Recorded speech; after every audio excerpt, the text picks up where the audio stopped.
My name is Morgan Hale, and at 34 years old, I am a lieutenant colonel responsible for coordinating high-stakes aerospace defense operations at NORAD. But to my family, I am nothing more than the disappointing daughter who couldn't manage to marry a plastic surgeon. I spend my days monitoring international airspace and managing multi-million-dollar defense protocols.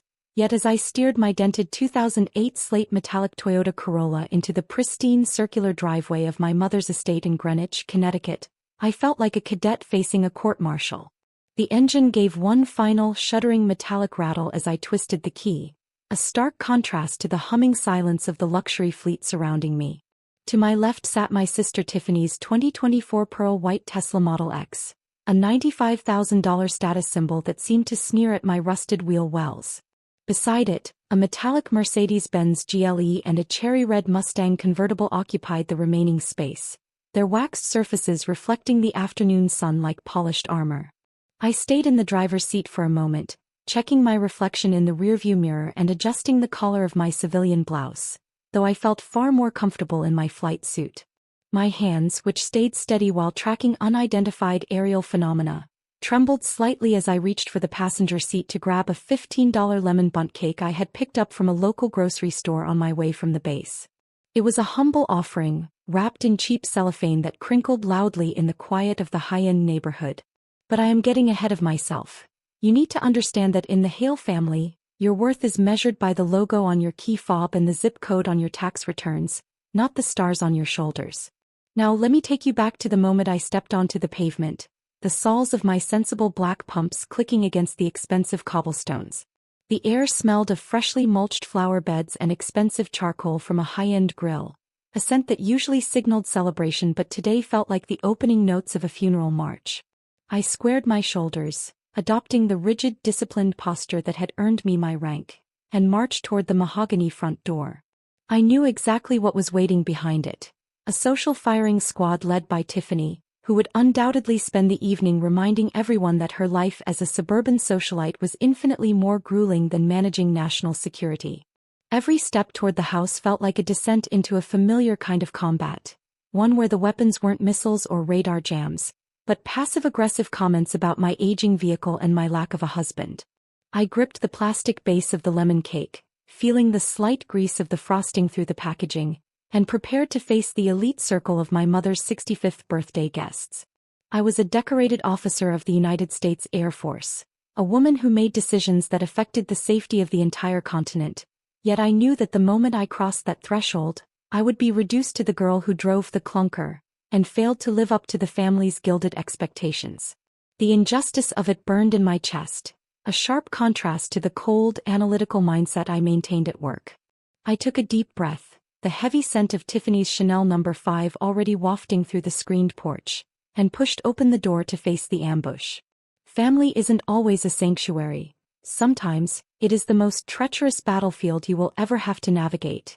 And as the first chorus of judgmental whispers hit my ears, I realized the evening's casualties would be entirely emotional. The moment I crossed the threshold of the foyer, the air-conditioned chill of the house hit me, carrying the cloying scent of Jo Malone peony candles and expensive catering, but the atmosphere was instantly shattered by a high-pitched, practiced shriek. There stood my younger sister, Savannah, 31 years old and already deep into a mid-afternoon live stream for her 1.2 million followers, looking every bit the digital princess in a $1,200 peach silk Zimmermann designer dress that caught the light with every choreographed movement. She wasn't just holding her iPhone 15 Pro Max. She was wielding it like a weapon on a professional DJI Osmo mobile gimbal, the lens tracking my every move with predatory precision.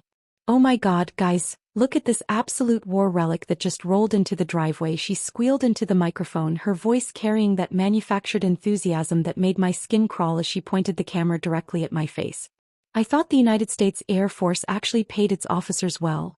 Or did you spend your entire federal salary on camouflage face paint and combat boots this month, Morgan?" The living room, packed with a curated crowd of local influencers in fast-fashion blazers and high-end real estate agents clutching glasses of Veuve Clicquot, erupted into a wave of rehearsed, sycophantic laughter that echoed off the vaulted ceilings. I felt the familiar heat of a flush creeping up my neck, but I didn't let it reach my eyes, maintaining the rigid mask of military discipline that had been forged through years of high-pressure briefings at NORAD. I stood perfectly still, my posture a stark contrast to Savannah's fluid, performative swaying, while she stepped toward the floor-to-ceiling windows to point her lens back toward my battered 2008 slate metallic Toyota Corolla. "Look at the patina of struggle," she narrated to her digital audience, zooming in until the faded, sun-damaged paint on my hood filled the high-definition screen for what she called the aesthetic of poverty. The humiliation was calculated, a digital branding exercise at my expense, as she panned the camera from my $15 grocery store lemon cake to her own three-tiered custom fondant masterpiece that likely cost more than my monthly mortgage payment in Colorado Springs. But I am getting ahead of myself, as this wasn't just a sisterly jab. It was a public execution designed to reinforce her status as the golden child while I remain the utilitarian disappointment.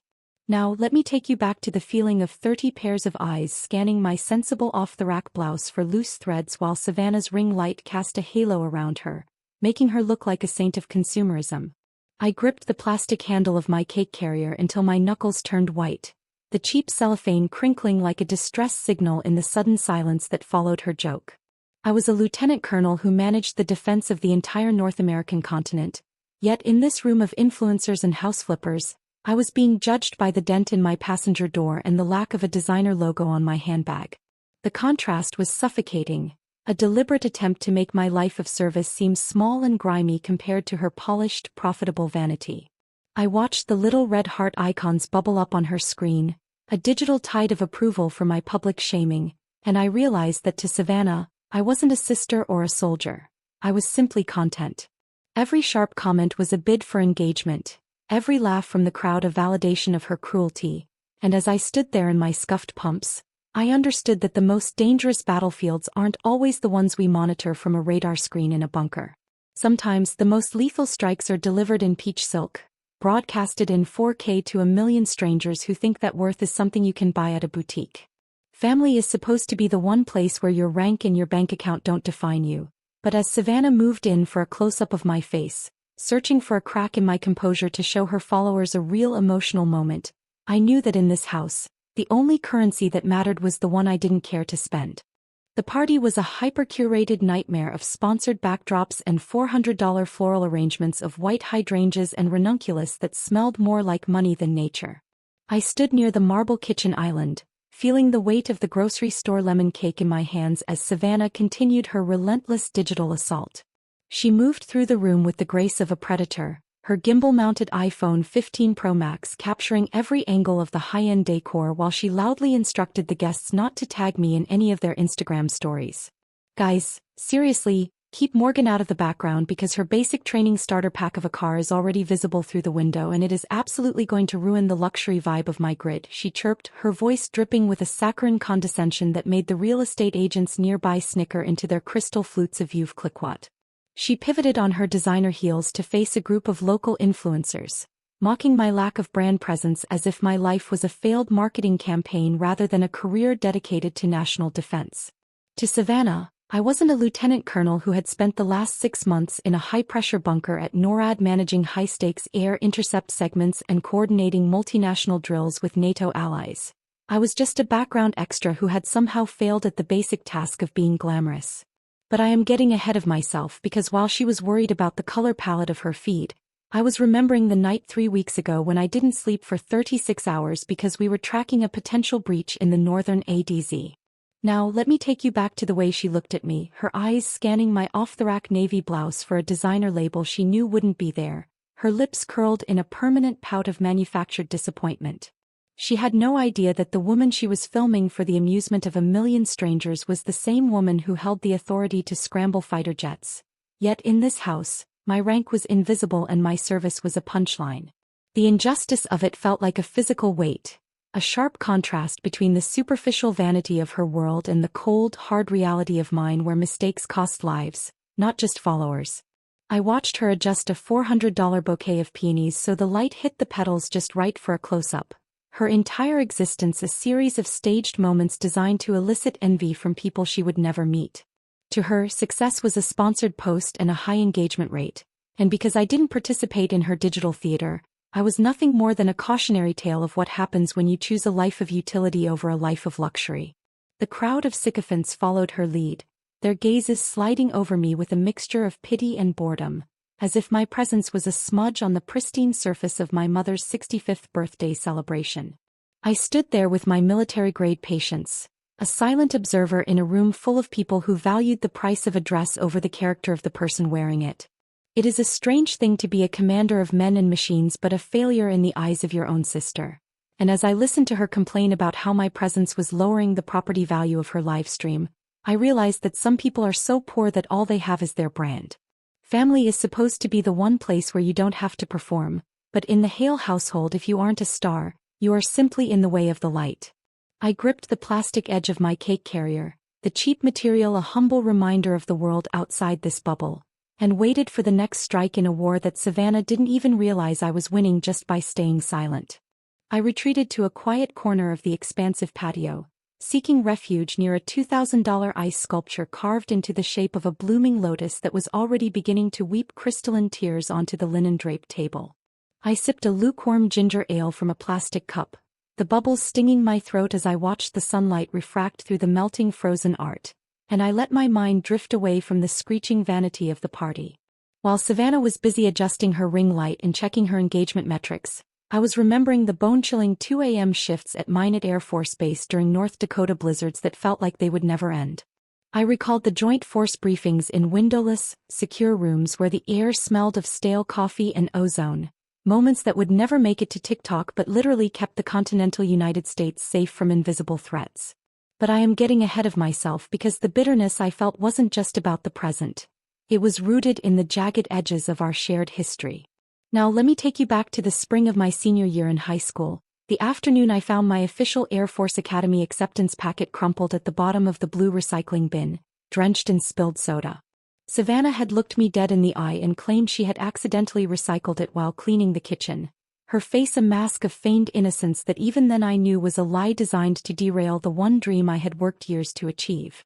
Watching her now as she pivoted her iPhone 15 Pro Max to capture the perfect slow-motion shot of a real estate agent pouring champagne, I realized that her digital assault wasn't just about content. It was a continuation of that same old war. Savannah didn't just want the spotlight for herself. She needed me to be small enough to fit comfortably into her shadow so that my achievements wouldn't cast a glare on her carefully curated life. The injustice of it was a cold, hard knot in my stomach. A realization that to her, my rank of lieutenant colonel was an affront to her self-ordained royalty. I stood there in my off-the-rack clothes, a woman who had managed high-stakes air intercept segments and multinational drills with NATO allies, and I felt a strange, detached pity for the woman in the peach silk dress. She was a slave to the red hearts bubbling up on a glass screen, while I carried the weight of a nation's defense in the quiet discipline of my daily life. The ice sculpture continued to melt, its sharp edges rounding off into nothingness, much like the hollow relationships that filled this backyard.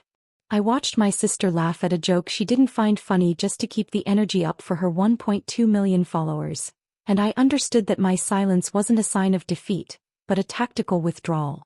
In the military, we are taught to choose our battles wisely, and as I watched Savannah struggle to find the right filter to hide the lines of stress around her eyes, I realized she was fighting a war against time and relevance that she could never win. Family is supposed to be the anchor that keeps you grounded, but for the Hales, it was a chain designed to keep everyone at the same superficial depth. I finished my ginger ale, the ice rattling against the plastic, and stood tall with the posture of a commander who knew her own value even if the world around her was too blinded by ring lights to see it. Success isn't measured by the brand of your car or the thousands of strangers who double-tap your face. It is found in the quiet moments when you know you've done your duty, even if no one was filming. Would you like me to continue with the next part of the story? The humiliation reached its nauseating peak when Savannah decided to pivot her digital narrative toward a manufactured, charity segment, her eyes gleaming with the predatory spark of a creator who had just found a viral hook at someone else's expense. She adjusted the tension on her DJI Osmo mobile gimbal and began a high-pitched, mock-sympathetic monologue to her front-facing camera, asking her 1.2 million followers if they should collectively start a GoFundMe for what she titled Operation Basic Transportation. I felt the heat of the Connecticut sun reflecting off the marble patio as she thrust the lens of her iPhone 15 Pro Max directly into my personal space, barely inches from my nose, demanding a reaction that would satisfy the bloodlust of her growing digital audience. My name is Morgan Hale, and while I have stood my ground against aggressive foreign aircraft probes in the Alaskan ADZ, nothing quite prepared me for the sheer, localized aggression of a sister looking for a trending moment. "Come on, Morgan, tell the fans how it feels to drive a car that literally sounds like a blender full of gravel," she prodded, her voice dripping with a saccharine cruelty that made the nearby real estate agents lean in with their champagne flutes held midair. I maintained the mask of a lieutenant colonel, my spine as rigid as the day I received my commission, and I refused to give her the theatrical breakdown she was fishing for to boost her engagement metrics. "The car has excellent gas mileage and it gets me from the base to my briefings without a single mechanical failure," I said simply, my voice level and devoid of the defensive whine she clearly wanted. Savannah let out a sharp, performative laugh that echoed off the white hydrangeas and immediately turned the screen back to herself to translate my words for the masses. "Did you hear that, guys? It's military-grade boring, just like her entire life," she chirped, her thumb flicking across the screen to check the live statistics. I watched out of the corner of my eye as the viewer count ticked upward, hitting 5,000 concurrent watchers who were now flooding the chat with laughing emojis and cruel labels, calling me the broke sister and the family charity case. But I am getting ahead of myself because while the internet was busy mocking my 2008 slate metallic Toyota Corolla, I was calculating the exact coordinates of my own dignity in a room that didn't value anything without a price tag. Now, let me take you back to the feeling of being a tactical commander who could authorize the movement of millions of dollars in military hardware being treated like a poverty-stricken extra in a soap opera. The injustice of it was a bitter, metallic taste in my mouth, a sharp contrast to the luxury brands and $400 floral arrangements that surrounded us like a gilded cage. I stood there as a prop in her poverty-aesthetic content, a silent witness to the way she commodified my privacy for 5,000 strangers who thought they knew my worth based on a dented fender.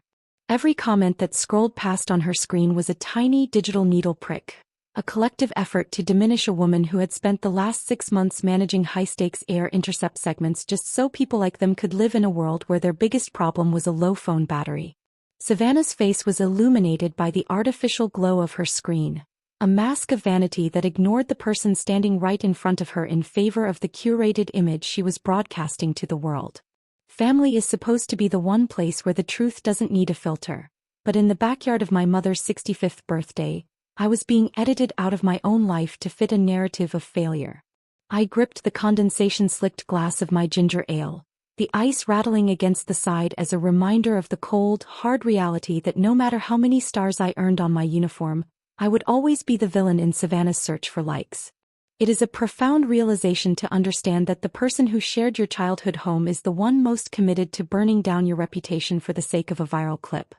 I stood my ground, a commander in a sea of influencers, knowing that the most powerful weapon I possessed was the silence she couldn't monetize. The atmosphere of the party shifted with the subtle gravity of a tectonic plate moving beneath the manicured lawn when an older guest, a man named Mr. Henderson who was a prominent local developer and a retired veteran of the Gulf War, suddenly froze mid-conversation while glancing through the floor-to-ceiling windows toward the driveway. I watched from my corner as he paled visibly, his hand trembling slightly as he nudged his wife and pointed directly at my 2008 slate metallic Toyota Corolla, or more specifically, at the unique license plate designation that civilian eyes always overlooked but that meant everything to those who had served. He didn't see a clunker or an aesthetic of poverty. He saw the specific markers of high-level service and specialized clearance that only a handful of officers in the entire country possessed. He approached me with a measured, deliberate gait, his posture shifting from that of a wealthy socialite to a man standing before a superior officer, and the level of respect radiating from him was so palpable that the surrounding influencers actually paused their selfies mid-pout. Savannah, sensing an immediate change in the digital vibe of the room, lowered her gimbal-mounted iPhone 15 Pro Max and stopped filming, though her internal algorithm was clearly working overtime to calculate why a man with a net worth in the tens of millions was suddenly treating her loser sister like royalty. But I am getting ahead of myself as I recognized the look in his eyes long before he spoke a word, the silent acknowledgement shared between those who have held the weight of a nation's security in their hands while the rest of the world slept. Now, let me take you back to the way the air in the room seemed to thin as Mr. Henderson stopped exactly 2 feet in front of me, his gaze sweeping over my civilian clothes to find the invisible rank I carried in my bearing. "Lieutenant Colonel Hale," he said, his voice dropping an octave into a tone of genuine reverence that cut through the shallow chatter of the party like a knife through silk. I had no idea we were in the presence of the officer who coordinated the NORAD response during last month's airspace crisis, he continued, and I saw the confusion ripple through the crowd of real estate agents and influencers who had just spent the last hour mocking my gas mileage. Savannah's face was a study in bewildered frustration, her peach silk dress shimmering as she leaned in closer, her ears practically twitching as she tried to reconcile the image of the broke sister with the woman this powerful man was currently addressing with the deference of a junior officer. The injustice of the last hour began to evaporate, replaced by a cold, sharp clarity as the guests realized that the woman they had treated like a background extra was actually the one responsible for the very safety that allowed them to live their curated, consequence-free lives. I didn't smile or gloat. I simply nodded, the military discipline I had maintained all afternoon serving me better than any designer logo ever could.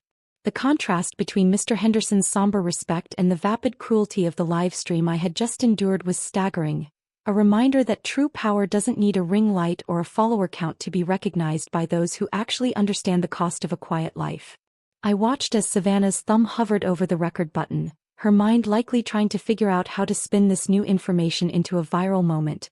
But for once she was frozen by a reality she couldn't monetize. Family is often the last to see the truth because they are too busy looking at the reflection of who they want you to be. But in that moment the reflection in the window wasn't of a dented Corolla, but of a commander who had earned a seat at a table they didn't even know existed.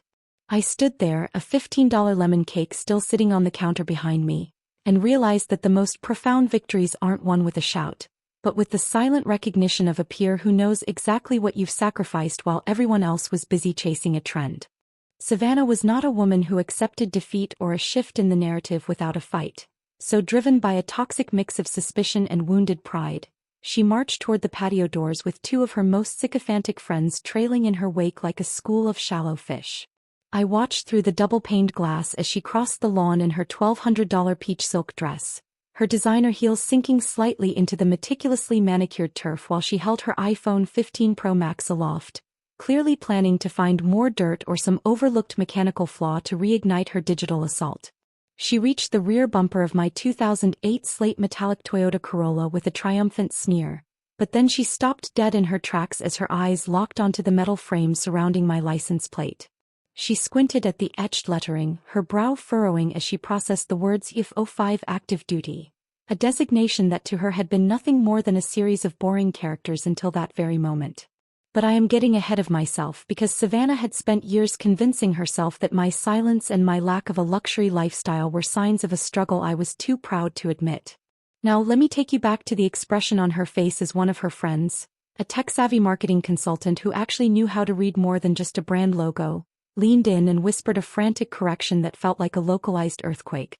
Savannah, '05 isn't just some random government code, it's the pay grade for a lieutenant colonel, the girl hissed, her voice carrying just enough to be heard over the hum of the central air conditioning units.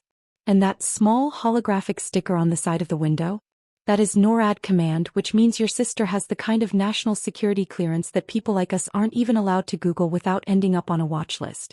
I watched from the safety of the shaded porch as Savannah's smug, practiced expression began to erode, the corners of her mouth twitching as the realization settled into her bones like a sudden frost.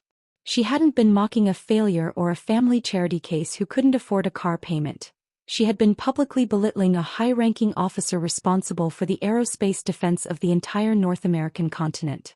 The injustice of her mockery was suddenly replaced by a crushing weight of social embarrassment, as she realized that her aesthetic of poverty narrative had just crashed into the reality of a woman who chose utility because her life was defined by duty rather than display. The viewer count on her screen was still high, thousands of strangers still watching, but for the first time in her career, Savannah didn't know how to spin the truth. She looked at the dented fender of my Corolla not as a sign of weakness, but as the vehicle of someone who didn't need to prove anything to a crowd of influencers because her authority was backed by the United States government and a fleet of F-22 Raptors. To her, I was a background extra, but the reality was that I was the one ensuring she had a safe, quiet country in which to film her shallow little videos. I saw her grip the gimbal of her camera so tightly that her knuckles turned a stark, pale white against the peach silk of her dress. Family is supposed to be where you are seen most clearly, Yet Savannah had been so blinded by the glare of her own ring light that she had missed the stars sitting right in front of her. She stood there in the driveway, surrounded by her friends' lease status symbols, looking smaller than I had ever seen her, while my old Toyota sat there like a silent, armored sentinel of a life she couldn't comprehend. Success isn't always something you can broadcast in 40K resolution, and as Savannah slowly lowered her phone, I realized that the greatest power isn't in being seen by a million people, but in being known by the few who understand what it means to serve something greater than yourself. Would you like me to continue with the next part of the story? Panic set in like a cold front across the driveway as I watched Savannah frantically tapping at her iPhone 15 Pro Max, her manicured thumbs flying across the screen as she Googled USIF 05 salary and Morgan Hale NORAD, with the desperation of someone realizing they had just walked into a minefield. I remained by the glass doors, my posture undisturbed, while her face drained of its carefully applied bronzer as she scrolled through official Department of Defense press releases and public affairs interviews where I was credited with leading high-stakes joint task forces and managing international air defense responses. The realization seemed to hit her like a physical blow, a sudden and violent shift in perspective that shattered her manufactured reality. She finally understood that I didn't drive that 2008 slate metallic Toyota Corolla because I was struggling or poor, but because I was a woman whose worth was forged in high-altitude intercepts and strategic command centers, leaving me with absolutely nothing to prove to a crowd of socialites. But I am getting ahead of myself because while Savannah was reeling from the facts, her digital empire was beginning to fracture in real time. Now let me take you back to the glowing screen in her hand, where the live comments from her 5,000 viewers were shifting from mockery to a biting, collective outrage as veterans and military families in the audience identified my license plate and the NORAD command sticker.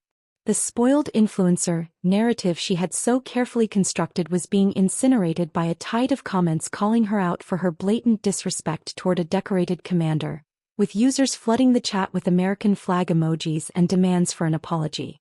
I watched her eyes dart back and forth, seeing the likes stall and the dislikes metaphorically pile up as the internet, which she had used as a weapon against me, turned its jagged edge toward her own throat. The injustice of the afternoon, the snidely filmed charity segment and the laughter of the real estate agents, was being rectified by the very platform she worshipped, yet I felt no joy in her downfall, only a weary confirmation of the hollowness of her world. Savannah looked up from her phone, her gaze flickering from my dented bumper to where I stood in the shade, and for the first time in our lives the power dynamic didn't just tilt. It inverted completely. She was a woman who lived for the validation of strangers, and in her quest to make me look small, she had inadvertently shown the world how shallow she truly was. The contrast between my life of classified briefings and her life of filtered lies was now on full display for her 1.2 million followers, and no amount of peach silk or $400 floral arrangements could soften the blow of being branded a bully by her own community.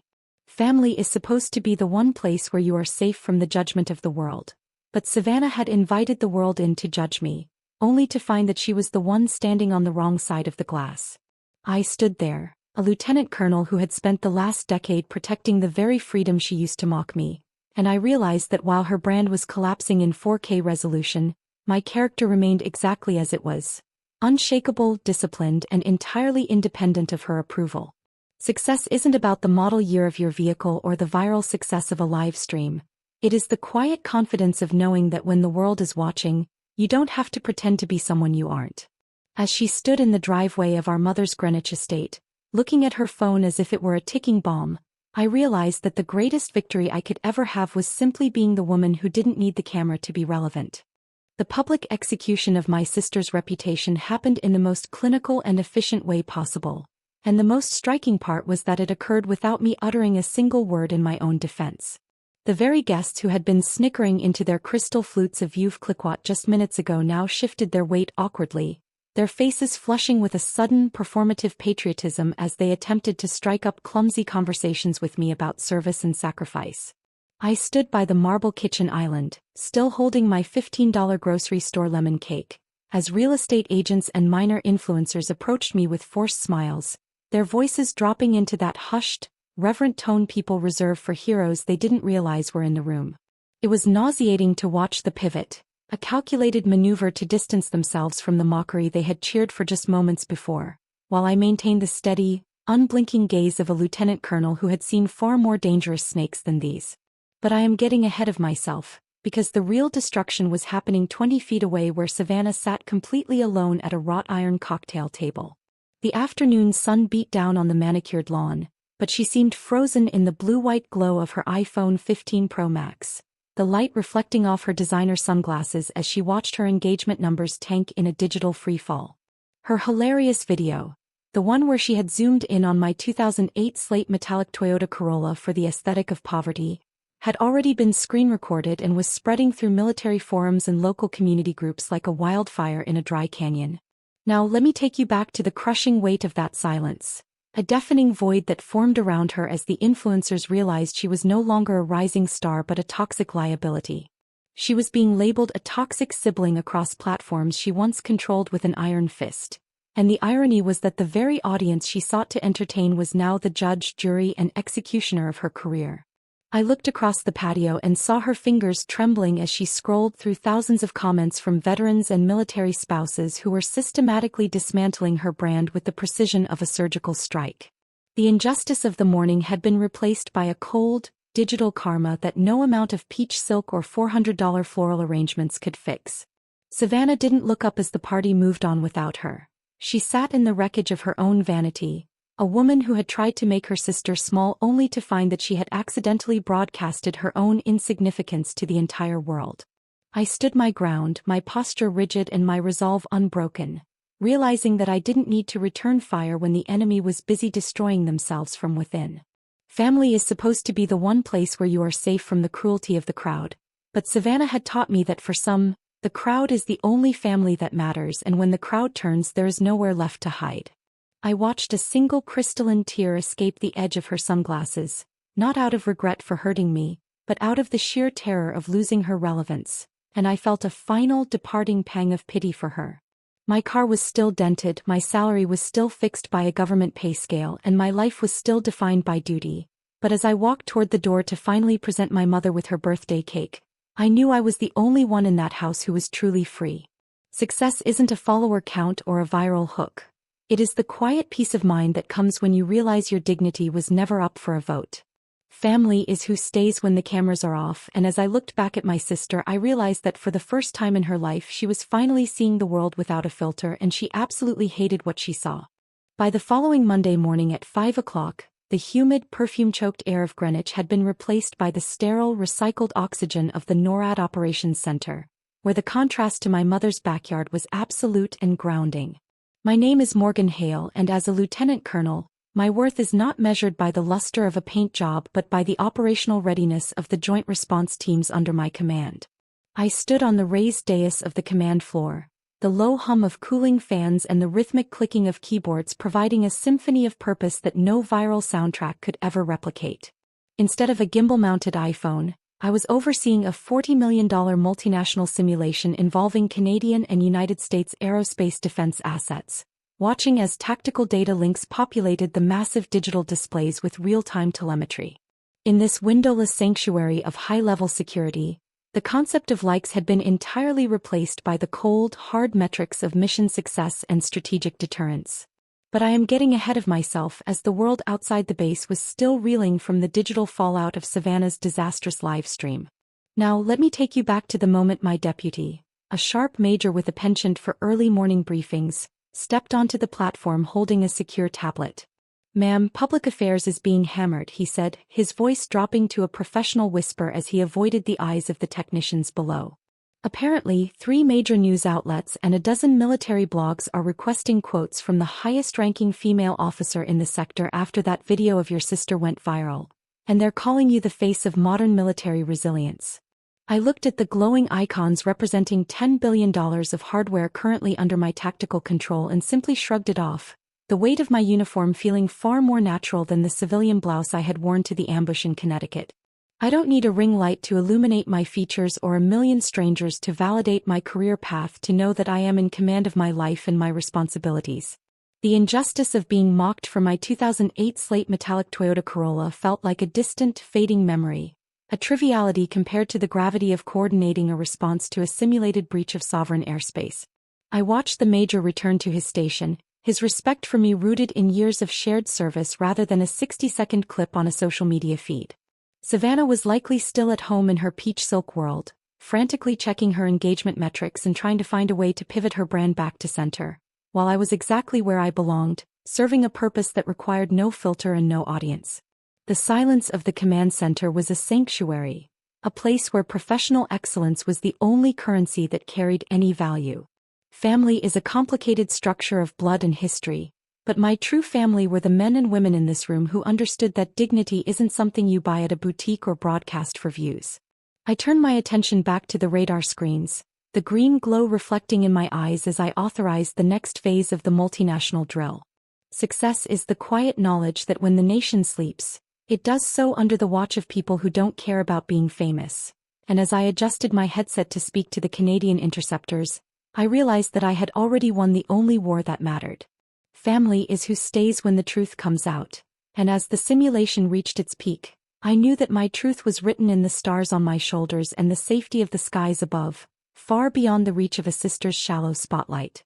Exactly 1 week after the catastrophic birthday party in Greenwich, the digital landscape shifted in a way that Savannah's carefully curated algorithms could never have predicted or controlled. A video of the afternoon began circulating globally, but it wasn't the polished, high-gloss content she had envisioned. Instead, a third-party account had spliced her live stream footage with the veteran's reaction under the searing title "Influencer Sister Humiliates Hero Commander Over 15-Year-Old Car." The internet's wrath was swift, clinical, and devastatingly absolute, tearing through her comment sections with the force of a hurricane and leaving her brand in a state of total collapse. Within 48 hours, Savannah had hemorrhaged 50,000 followers, her engagement metrics bleeding out in real time as a major brand deal with a luxury German automotive manufacturer was placed on indefinite hold due to the PR nightmare she had created. My name is Morgan Hale, and while my sister was watching her virtual empire burn, I was standing in a secure conference room at Peterson Space Force Base, delivering a high-stakes briefing to a 4-star general regarding our northern tier defense posture. My phone, silenced and stored in a secure locker outside the SEF, buzzed with a desperate, frantic energy that I wouldn't witness until the mission was complete. But I am getting ahead of myself, as the desperation of a fallen socialite is a far cry from the calculated movements of a military commander. Now let me take you back to the moment I stepped out of that high-level meeting, the weight of national security decisions still heavy on my shoulders, and retrieved my device to find a series of text messages from Savannah that smelled of pure, unadulterated panic. "Morgan, please, you have to help me," she wrote, the lack of emojis signaling a rare moment of genuine distress. "Can we do a vlog together where you clarify the misunderstanding and tell everyone I was just joking for the bit?" She was asking me to compromise my professional integrity to salvage her plummeting follower count, her internal compass still pointing toward fame even as the world branded her a toxic sibling. I stood there in the quiet hallway of the headquarters, the fluorescent lights reflecting off the polished linoleum, and looked at the screen of my phone with a detached sense of finality. The injustice she had visited upon me in the driveway, the mocking of my 2008 slate metallic Toyota Corolla and the performative charity, was now being repaid by the very digital gods she had worshipped. I didn't feel a surge of triumph or a need for revenge. I simply felt the profound distance between a life of service and a life of performance. Savannah needed me to be a prop once more, a tool for her redemption, but she failed to realize that a lieutenant colonel doesn't take orders from an influencer. I thought about the 4-star general I had just briefed, a man who valued precision, silence, and results, and I realized that replying to her would only validate a world I had long ago outgrown. I swiped the notification away, leaving the message unread and the misunderstanding unclarified, because some truths don't need a public relations spin to be understood. Family is supposed to be the bedrock of your character, but Savannah had built hers on shifting sands, and I wasn't about to drown trying to keep her afloat. Success isn't about how you survive the spotlight, but how you maintain your dignity when the cameras are finally turned off. I walked back toward the operations center, the steady rhythm of my boots echoing the discipline of a woman who knew exactly who she was, with or without a million people watching. My car was still the same dented Toyota, my salary was still public record, and my duty remained unchanged, proving that the only thing more powerful than a viral video is the silence of someone who has nothing left to prove. Family is who stands by you when the truth comes out, and as I re-entered the secure vault of my professional life, I realized that Savannah was finally standing exactly where she had tried to put me, in the shadows. Would you like me to continue with the next part of the story? I arrived back at my modest, quiet home in the outskirts of Colorado Springs as the sun began to dip below the jagged peaks of the Rockies, casting a deep amber glow over the suburban street. I sat for a long moment in the driver's seat of my 2008 slate metallic Toyota Corolla, the engine idling with a rhythmic, steady hum that felt as reliable and unpretentious as the woman I had spent my entire life becoming. This car, which had been a target of such vitriol and digital mockery just days ago, was a testament to a life lived with financial discipline and a focus on long-term stability rather than the fleeting high of a luxury lease. My house, a two-story craftsman with a perfectly maintained lawn and a paid-off mortgage, stood before me as a silent monument to a reality built on substance rather than the flickering pixels of a social media feed. I reached into my pocket and pulled out my phone one last time, watching a brief clip that had resurfaced in the wake of the controversy, a segment from a formal Pentagon interview I had given last year. In the video, I looked directly into the camera, my uniform crisp and my expression resolute as I stated that leadership is quiet. It is about the mission and the lives you protect, not the applause or the validation of a crowd. But I am getting ahead of myself, as the peace I felt in that moment was the final realization that my sister's world and my own were parallel lines that would never truly intersect again. Now let me take you back to the feeling of the steering wheel beneath my hands, the textured plastic worn smooth by years of commutes to high-stakes briefings and late-night shifts at the operations center. I realized that Savannah was likely still at her mahogany desk, frantically trying to scrub the internet of her mistakes or drafting a tearful apology video designed to manipulate her remaining followers, while I was simply home. I pressed the power button on my phone, watching the screen turn into a black mirror that reflected nothing but my own calm, steady eyes, and I felt a profound sense of liberation in that darkness. The injustice of being judged for a dented fender or a lack of brand presence had evaporated, replaced by the heavy, satisfying silence of a life that didn't require a filter to be meaningful. I stepped out of the car, the door closing with a solid mechanical thud that echoed through the quiet evening air, and I walked up the driveway with the posture of a commander who had completed her tour of duty.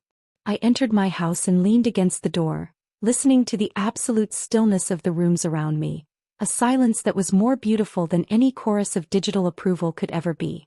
I had nothing left to prove to Savannah, to our mother, or to the 5,000 strangers who had once joined in on a mockery they didn't understand. Success isn't a status symbol parked in a driveway or a viral hook used to exploit a sibling. It is the ability to walk into your own home and feel a sense of pride that isn't dependent on the opinions of people who only look at the paint job. Family is a complex, often painful map of expectations and disappointments, but as I sat down in my living room and watched the last of the sunlight fade from the walls, I knew that I had built my foundation on the only thing that truly lasts: integrity. Life is not a live stream to be performed, but a mission to be fulfilled, and as the stars began to appear over the mountains, I realized that I had never been more visible than I was in that perfect, unrecorded silence. Final moral: family isn't just about the blood you share. It is about the respect you earn and the quiet dignity you maintain when the world tries to tell you that you are not enough.